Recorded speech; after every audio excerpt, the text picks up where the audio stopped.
A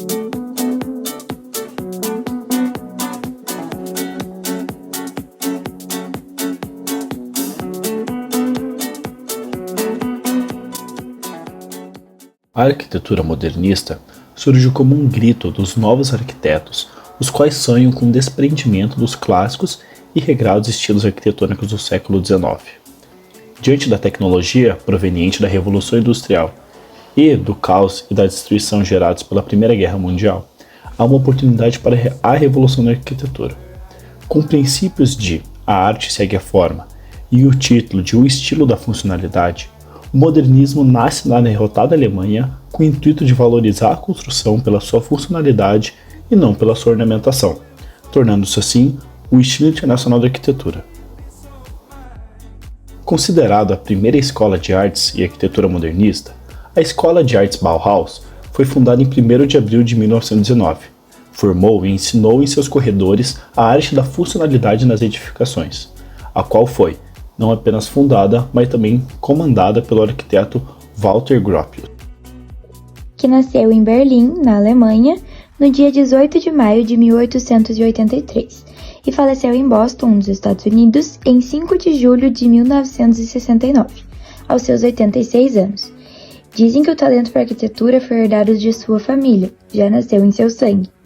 Seu pai seguia essa profissão e seu tio-avô já havia construído uma das mais belas obras da Alemanha, o espaço de exposições conhecido hoje como Martin Gropius Bau, nome dele.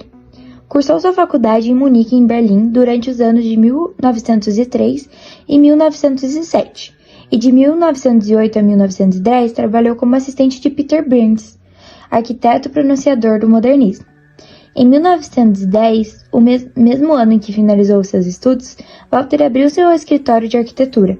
Com isso, realizou 2 grandes projetos que marcaram sua produção anterior à Primeira Guerra, a Fábrica Fagus e um projeto de fábrica para a exposição de Werkbund, de 1914, em Colônia, na Alemanha.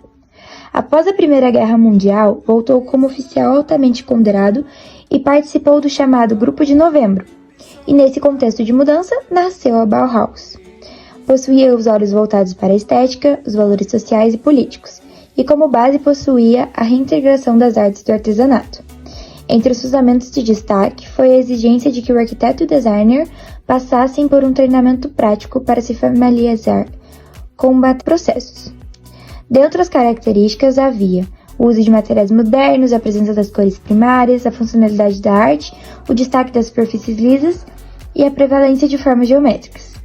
Em 1934, o governo decide fechar a Bauhaus e Walter é obrigado a deixar a Alemanha.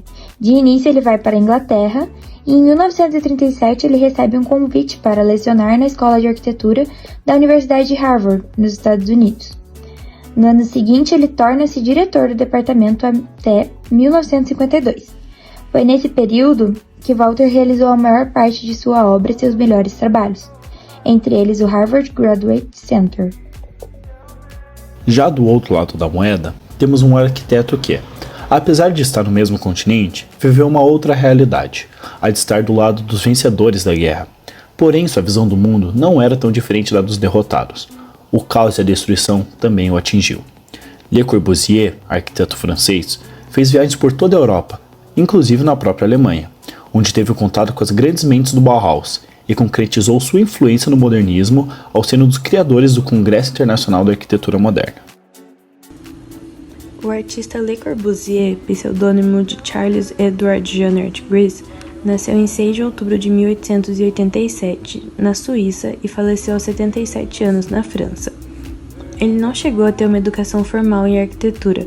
Todo o seu conhecimento foi adquirido por meio de viagens, nas quais conheceu diversos ícones representantes do modernismo.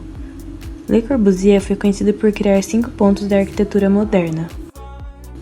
O uso de pilotes, que eleva a construção deixando o térreo livre, o terraço-jardim, onde o uso de concreto armado permitiu a construção de espaços de lazer na cobertura, a planta livre, que utiliza de divisórias simples ou mobiliário para divisão de ambientes, a fachada livre, na qual pilares recuados permitem que essas sejam feitas livremente, e por último a janela fita, janela de ponta a ponta que permite maior insolação e ventilação nos ambientes. Uma de suas obras mais significativas é a Capela Notre-Dame du Haut, em português Nossa Senhora das Alturas, mais conhecida como Juan Camp. Le Corbusier foi contratado em 1950 para projetar uma igreja que substituiria a outra anterior, destruída durante a Segunda Guerra. Esta consolida uma postura do arquiteto, a de se reinventar de tempos em tempos, se superar a si mesmo e fazer o que antes negava. No briefing, a ideia era que houvessem 3 capelas, altar externo para cerimônias, uma sacristia, escritório no piso superior e a nave principal. A capela possui paredes grossas e curvilíneas, que apoiam a cobertura em concreto de formato escultural, o que dá unidade ao conjunto e ao que evidencia os 2 escorços, que são mais que 4 fachadas, sob os quais o edifício foi concebido. Nessas paredes, pequenos vãos permitem o acesso da luz, em janelas irregulares.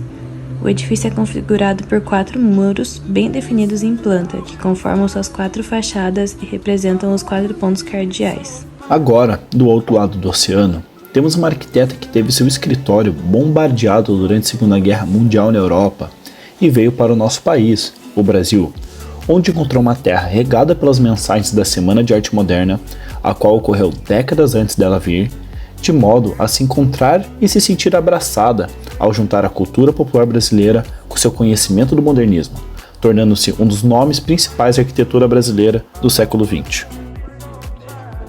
Lina Bobardi nasceu dia 5 de dezembro de 1914 em Roma, Itália, e faleceu dia 20 de março de 1992 em São Paulo, capital. É uma arquiteta ítalo-brasileira, que significa os imigrantes italianos que vieram ao Brasil no período de 1880 e 1930. Ela foi naturalizada no Brasil depois da Segunda Guerra Mundial. Fez faculdade em Roma e a época que se mudou para São Paulo foi quando consolidou sua importância no mundo da arquitetura moderna. Uma de suas obras mais conhecidas é o MASP, Museu de Arquitetura de São Paulo. Quando Lina recebeu o convite para construir esse novo museu de arte em São Paulo, houve algumas condições, que seriam elas. Sob nenhuma circunstância, o edifício poderia bloquear as vistas panorâmicas do local das partes mais baixas da cidade. Esta regra, instituída pela legislatura local, procurou proteger o que havia se tornado um importante espaço de reunião urbana ao longo da Avenida Paulista, a principal artéria financeira e cultural da cidade. Bobardi, então, criou uma solução que era simples e poderosa. Ela projetou um edifício com uma enorme divisão em sua seção intermediária, enterrando metade dele abaixo do terraço e levantando a outra metade para o céu. Como resultado, a praça permaneceu aberta e desobstruída em 1968. Nasceu o icônico Museu de Arte de São Paulo.